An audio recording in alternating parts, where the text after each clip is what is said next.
Hello friends, आज मैं आपके सामने एक नया टॉपिक लेकर आया हूँ, प्रोजेक्ट अप्रेजल का। ठीक है।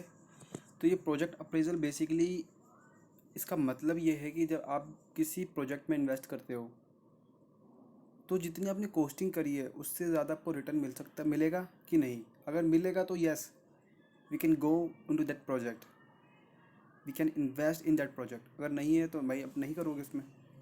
सिंपल सी बात है, आपको 100 रुपये लगाए, आपको 90 रुपये मिल रहे तो आप क्यों लगाओगे अपना पैसा उसके अंदर। हाँ, अगर आपने 100 रुपये लगाए आपको 110 रुपये मिल रहे हैं तो yes you can invest it. ठीक है।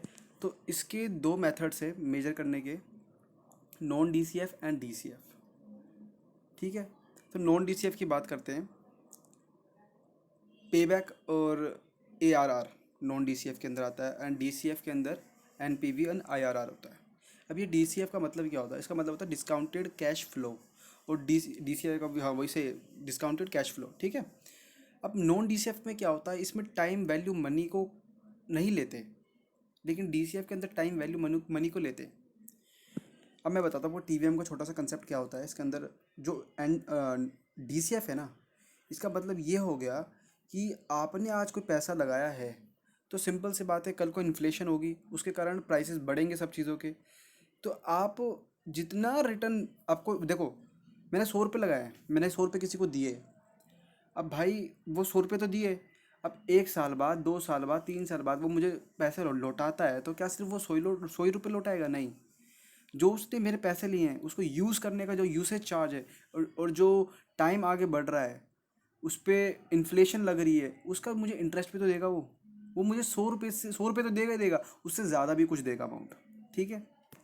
तो ये बेसिकली टाइम वैल्यू मनी का कंसेप्ट है। अब इसके बेनिफिट्स बताता हूँ। बेसिकली ये जो प्रोजेक्ट अप्रेजल होता है उसके क्या बेनिफिट्स होते हैं, देखो फाइनेंशियल होते हैं, एक नॉन फाइनेंशियल होते हैं। आप इसको एक बार जनरली रीड करोगे तो क्लियर हो जाएगा। ठीक है। फॉरेन एक्सचेंज रिजर्व होता है financial, creation of the readymade market of construction as an avenue for earning foreign exchange reserve, improving sovereign balance sheet, improving overall reliability, security, and energy. It is also involved in skill and non-skill labors. भैया बहुत सारी चीज़ें पता लगती है। सबसे बड़ी बात तो आप अपना पैसे लगा रहे हो, आपको पैसे से रिलेटेड पता लग रहा है कि चीज़ की भाई मैंने जितनी कॉस्टिंग लगाई है उससे ज़्यादा मुझे रिटर्न मिल रहा है। तो सिंपल सी बात है, कहीं ना कहीं इसमें फाइनेंशियल चीज़ बहुत ज़्यादा इन्वॉल्वमेंट है। आपको ये पता चल सकता है कि अगर आपको रिटर्न नहीं मिल रहा तो वो किस वजह से नहीं मिल रहा, आप उसको चेक कर सकते हो आगे फर्दर। ठीक है। एंड नॉन फाइनेंशियल क्या हो गया, improving the relations between the countries, exploring of new technologies. सही बात है। आप जब किसी दूसरी कंट्री के साथ ट्रेड करोगे तो सिंपल सी बात है भाई, अगर आप इन्वेस्टमेंट कर रहे हो, ये तो नहीं कि सिर्फ इंडिया के अंदर ही इन्वेस्टमेंट करोगे, बाहर की भी तो कंट्री हमारी कंट्रीज में आती है ना इन्वेस्टमेंट करने। तो सेम हमारी कंट्री भी बाहर जाती है कंपनी। तो ये क्या है, ये फॉरेन, जैसे फॉरेन डायरेक्ट इन्वेस्टमेंट क्या होता है, बाहर से हमारे देश में कंपनी आई इन्वेस्टमेंट करने के लिए। अब हमारे देश से भी कुछ कंपनियां बाहर जाती हैं इन्वेस्टमेंट करने के लिए। इससे क्या होता है, जो कंट्रीज़ के रिलेशन होते हैं नेशन वाइज, बहुत अच्छे सुधरते हैं। ठीक है। और इससे क्या होगा, आप जो हमारी कंट्री के अंदर टेक्नोलॉजी यूज़ नहीं होती पर्टिकुलर पर्टिकुलर प्रोडक्ट को बनाने के लिए। ठीक है। हम खेती की बात करते हैं, खेती में क्या हमारी उस लेवल के टेक्निक्स हैं जो अमेरिका में है या और कोई डेवलप्ड कंट्रीज़ में नहीं। लेकिन हम उधर जाते तो हमें सीखने को मिलता है कि यार ये भी तरीका है कुछ, ये भी वे ऑफ डूइंग है समथिंग। ठीक है। तो फिर हम उसको अडोप्ट करते हैं और अपना काम चालू करते हैं। अब बात करते हैं नॉन डिस्काउंटेड मेथड की। देखो मैं आपको एक ये ओवरव्यू दे रहा हूँ, अगर कल को आपको क्वेश्चन मिलता है पे बैक पीरियड के ऊपर, डेफिनेशन के ऊपर या इस टाइप का, तो आप ये डायग्राम बना कर आ सकते हो। आपको कुछ याद करने की जरूरत नहीं है, आप आपके दिमाग में कंसेप्ट क्लियर है ना, तो आप 4 साल 5 साल आराम से बना दोगे, कोई बड़ी बात नहीं है। ठीक है। चलो बात करते हैं नॉन डीसीएफ मेथड की, नॉन डिस्काउंटेड कैश फ्लो। अब इसके अंदर क्या है, मैंने बात करी, फर्स्ट आता है पे बैक पीरियड। पे बैक पीरियड का मतलब ये होता है कि आपने जो पैसा लगाया है वो कितने टाइम में आपको रिकवर हो जाए। अगर मैंने 100 रुपये लगाए हैं तो ये 100 रुपये मुझे कितने टाइम में वापस आ जाए मेरे पास। मैं प्रॉफिट की बात नहीं कर रहा, मैं सिर्फ ये बात कर रहा हूँ कि जितने मैंने पैसे लगाए वो मेरे को कब तक मिल जाते हैं। जैसे कि एक एग्जांपल लिया है, इसमें मैंने 1,000 रुपये इन्वेस्ट किए हैं। ठीक है। अब मैंने देखा, मैंने 5 साल का लिया, या चलो अब चलो इसमें एग्जांपल लेते हैं, 10 लाख का एग्जांपल लिया है मैंने। ठीक है। मैंने ये कहा कि भाई पहले साल में तो मुझे 4 लाख रुपए मिले, दूसरे साल में मुझे 3 लाख रुपए मिले, तीसरे साल में मुझे 3 लाख रुपए मिले, चौथे साल में मुझे 4 लाख मिले और पाँचवें साल में मुझे 4 लाख रुपए मिले। अब मैं पूछ रहा हूँ आपसे कि इसमें पे बैक पीरियड क्या है मुझे, मतलब कि 10 लाख रुपए कितने साल के अंदर मिल गए। 4 + 3 7, 7 + 3 10, तो मतलब तीसरे साल के अंदर मुझे 10 लाख रुपए मिल गए। तो मैं ये कह सकता हूँ मेरा पे बैक पीरियड 3 लाख। अगर अगर ऐसा भी होता है कभी कॉन्ट्राडिक्ट, जैसे कि मैंने बोला कि मुझे 11 लाख रुपए कितने मिले या मुझे 12 लाख रुपए कितने मिले, तो आपको सिंपल एक मैथमेटिक्स का कंसेप्ट आता होगा।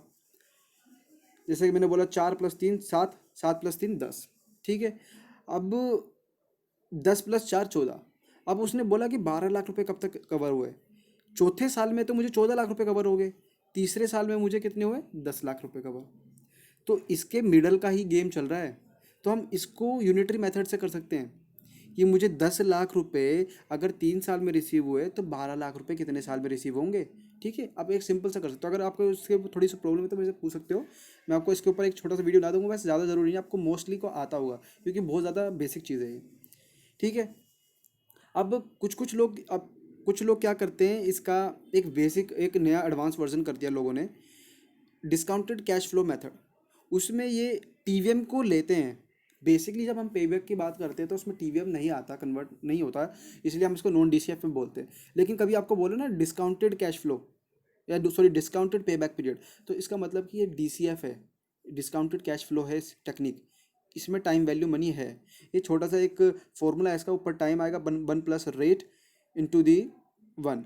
जैसे आपका टाइम बढ़ता रहेगा वैसे ये पावर बढ़ती रहेगी। तो ये आपको इतना ज़्यादा याद करने की जरूरत नहीं है क्योंकि आपको इसमें पेपर में कुछ रिलेटेड नहीं आएगा। आपको बस ये पेबैक पीरियड का हल्का सा पता होना चाहिए इसके बारे में, क्या टॉपिक है क्या नहीं है। ठीक है, हम आगे बढ़ते हैं। Average rate of return. अब ये बताता है कि आपकी प्रॉफिटेबिलिटी क्या है प्रोजेक्ट की। ठीक है। अब मैंने बोला कि एक इन्वेस्टमेंट है 15,000 रुपये की,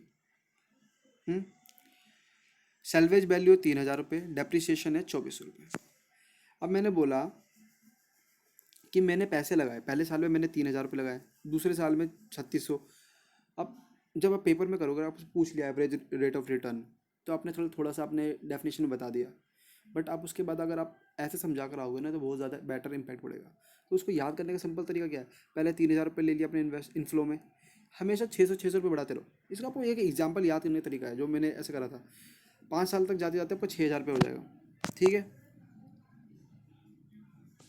3,600 प्लस करें तो कितना हुआ 4200।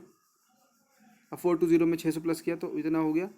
अब जब आप इसमें प्लस करोगे 600 तो 5400 होगा, बट आपको 6,000 रुपये लेना है, लास्ट में 6,000 आना है। ठीक है। अब बात करते हैं इनफ्लो के अंदर आपको करना है माइनस डेप्रिसिएशन। आपने जब डेप्रिसिएशन कितना 2400 रुपये, मैंने डेप्रिसिएशन 2400 माइनस करा सब में से, तो मेरे पास क्या है 600 रुपये, 1200, 1800, 2400, 3600। अब मैंने इस पर टैक्स लगाया 50%, तो 50% इन सबका हाफ होगा, लगाकर मेरे पास ये वैल्यू आ गई इतनी।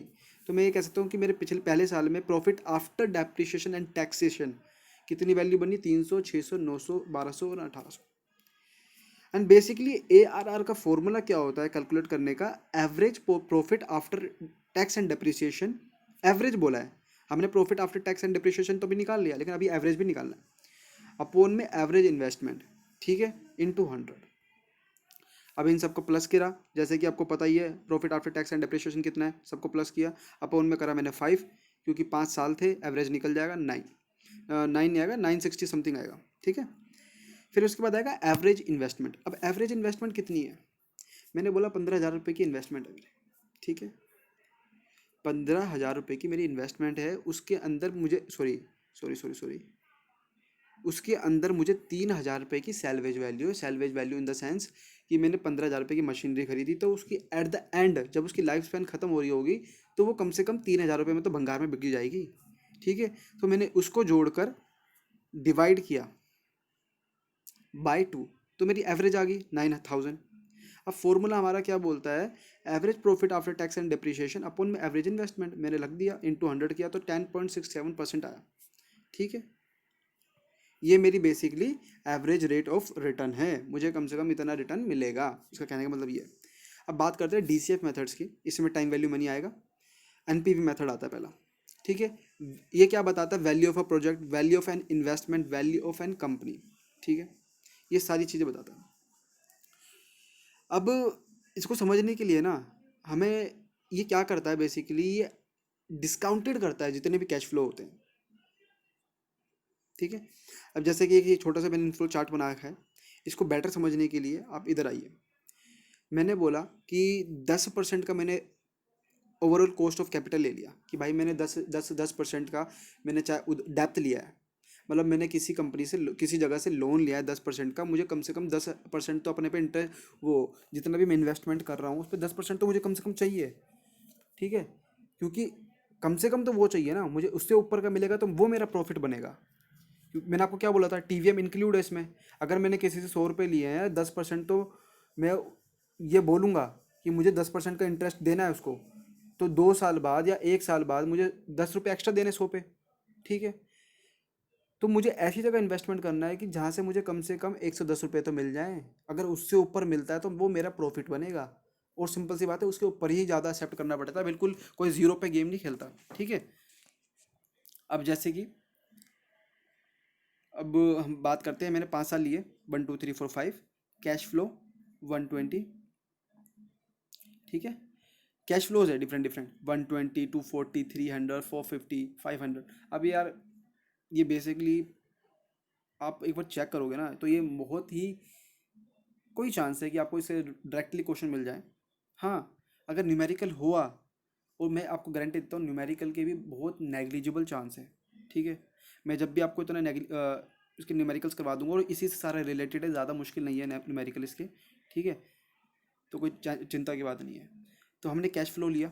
अब अब इसको एक चार्ट को अपने दिमाग में याद कर लेना, बाई चांस पेपर में पूछ लिया आपसे कि ये एनपीवी मेथड क्या है, तो आप एनपीवी समझा तो दोगे ऐसे से कि भाई हाँ ऐसे से होता है, लेकिन आप एक बार इसको डायग्राम बना कर आओगे, चार्ट समझा कर आओगे, तो ज़्यादा बेटर इम्पैक्ट पड़ेगा। ठीक है, अब मैंने बोला कि 10% तो हमारा प्रेजेंट वैल्यू फैक्टर है, इसका मुझे डिस्काउंटेड करना है। जब हमें डिस्काउंट करते हैं ना, तो क्या करते हैं हम कैलकुलेटर पे, क्या करते हैं, 1 अपॉन में 1 प्लस कितना परसेंट है, 10% है, तो क्या बनेगा मेरी पूरी ओवरऑल वैल्यू, 1.10, 1/में 1.10। ठीक है, जब इसको कैलकुलेट करोगे तो 9.909 आएगा। ठीक है, कैलकुलेटर में आपको इनटू दबाकर मल्टीप्लाई मल्टीप्लाई मल्टीप्लाई, जितनी बार मल्टीप्लाई करते रहोगे आपकी वैल्यू आती रहेगी 8 2 6 751 683 621। ठीक है, कोई याद करने की जरूरत नहीं है इसमें, ये सारा कैलकुलेटर गेम है और आप कैलकुलेटर लेके जा सकते हो, कोई प्रॉब्लम नहीं है। ठीक है, जब आपने इस 120 को इस नंबर से मल्टीप्लाई किया तो आपके पास ये सारी वैल्यू आई। ठीक है, 1150.47, जो कि आपकी present value of cash flow है। क्या कहने का मतलब है, प्रेजेंट वैल्यू आ गई आपकी। आप कहोगे कि मैंने 1,000 रुपये लगाए, ठीक है, उस पर मुझे 1150.47 रुपीज़ मिले। इसका मतलब ये जो 1,000 रुपये है ना, इसके अंदर आपने जिससे लोन लिया है ना उसका इंटरेस्ट भी इंक्लूडेड है। और जो आपको पैसे मिले हैं ना, ये 1150.47, ये 10% से कुछ ज़्यादा है। तो आप इस चीज़ के अंदर इन्वेस्टमेंट करोगे। अगर ये नंबर बहुत ज़्यादा आएगा तो आप उस पर करोगे, आपको इस केस के अंदर प्रॉफिट हो रहा है, इसका सिंपल सा मतलब ये है। ठीक है, फिर आता है आपका IRR। ये थोड़ा सा ये बिल्कुल सेम है, कोई ज़्यादा इसमें वो नहीं है, ये एनपीवी से ही सेम है। भाई इसमें ये क्या होता है, आपको ये जो 1150 है ना, ये आपको इंटरेस्ट ज़ीरो करना होता है। ये 150.47 ये एक्स्ट्रा है ना, आपको ये ज़ीरो करना होता है। इससे आपको परफेक्ट पता लग जाता है कि कितनी रेट ऑफ इंटरेस्ट पड़ी है आपकी। मैं आपको समझाता हूँ ढंग से, इंटरनल रेट ऑफ रिटर्न क्या होता है। It is discounting rate at which NPV is zero. हमारा नेट प्रेजेंट वैल्यू ज़ीरो आनी चाहिए। ठीक, present value of cash inflows is equal to present value of the cash outflows. आप क्या करते हो उसके अंदर, ये 1,000 रुपये लगाए ना, आपको ये वैल्यू 1,000 के करीब लानी होती है। ठीक है, आपको एक आइडिया हो जाता है कितने साल में, कितने साल के अंदर आपको वो पैसे रिकवर हो जाएंगे। IRR is the actual rate of the project. Unitary method is used to find this. Basically हम ये बोल सकते हैं, जो आपकी रेट है ना एक्चुअल में, उसी को आईआरआर बोलते हैं। मैं आपको एक बार, आपको थोड़ी सी कन्फ्यूजन हो रही होगी, मैं आपको फिर बताता हूँ। ये जो 150.47 एक्स्ट्रा मिला है ना, ये आपका प्रॉफिट हुआ है, ठीक है। ये 10% से ज़्यादा है, क्योंकि हमारी 10% के करीब क्या थी, 1,000 की वैल्यू थी। आईआरआर में क्या होता है, आपकी ये वैल्यू आनी चाहिए zero. Zero in the sense कोई भी प्रॉफिट नहीं होना चाहिए। जैसे हम ब्रेक इवन पॉइंट की बात करते हैं ना, प्रॉफिट ना लॉस, आपको ये 1,000 के करीब लाना है। फिर आप चेक करोगे आपकी कितनी परसेंटेज वो बनेगी रिटर्न, ठीक है। और इसका कहने का सिंपल सा मतलब है, जितनी आपकी कॉस्ट ऑफ कैपिटल है ना, जितनी भी आपकी ये है ना नेट प्रेजेंट, ये क्या कहते हैं, प्रोजेक्ट का रेट है, वही आईआरआर का रेट है, ठीक है। तो ये ज़्यादा इम्पोर्टेंट, ज़्यादा मुश्किल टॉपिक नहीं था, बट मैं आपको यही बोलूँगा, आपको कंसेप्ट की नॉलेज होना चाहिए। एक बार रीड करोगे, एक बार एग्जाम्पल को देखोगे तो पढ़ो, ठीक है। इस पर इतना ज़्यादा डिपेंडेंट मत रहना, क्योंकि इससे ज़्यादा रिलेटेड क्वेश्चन बहुत ही मुश्किल होंगे जो चांस आपको मिलेगा पेपर में देखने को। तो एक बार जब भी कंसेप्ट क्लियर करके, क्या पता पे बैक का पूछ ले, तो पे बैक का पूछे तो आप ये बना के ला सकते हो, ठीक है। कभी आपसे, जैसे आपको पे बैक का पूछ लिया कि भाई पे बैक के बारे में बताइए, तो आप ये प्रोजेक्ट अप्रेजल का ये डिज़ाइन बना कर आ सकते हो, डायग्राम बना कर आ सकते हो, ठीक है। आप आंसर लिख सकते हो।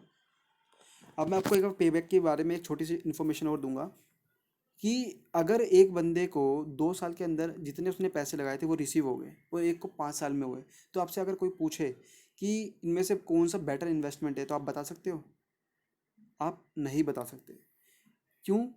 क्योंकि जो आपने इनिशियल इन्वेस्टमेंट करी है वो आपको नहीं पता। क्या पता एक बंदे ने 100 रुपये लगाए हों, 50 रुपये पहले साल में, 50 रुपये बाद में, मतलब कि 2 साल में 50-50 करके उसको पैसे मिल गए।